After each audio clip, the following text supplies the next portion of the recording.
Mon père vient de décéder, il était détenteur de Bitcoin. Comment puis-je les récupérer ?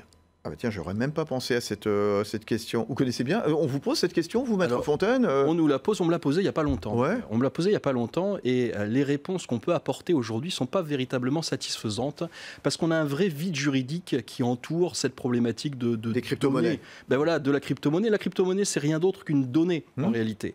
Et le problème, c'est qu'aujourd'hui, le seul détenteur du compte de Bitcoin, c'est le détenteur de la clé cryptographique, de la clé qui donne accès au compte de Bitcoin. Bien sûr. Et là, on voit toute la fragilité du système. C'est que si vous avez des héritiers qui se présentent en disant, comme ça a été mon cas, mon père a un compte de Bitcoin, je leur dis, mais votre père, il a rien si vous n'avez pas la clé cryptographique.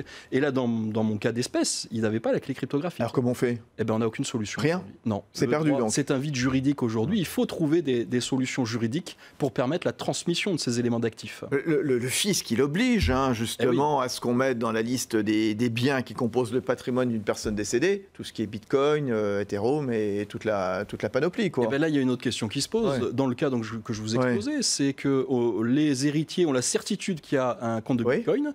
Par contre, on n'est pas capable de l'appréhender juridiquement. Par contre, le fisc nous dit, quand on a un compte de Bitcoin, on doit le déclarer. Il faut le dire. Alors, qu'est-ce qu'on fait ? Ah bah oui. Et alors là, on a une problématique de croisement entre la règle fiscale, la règle juridique.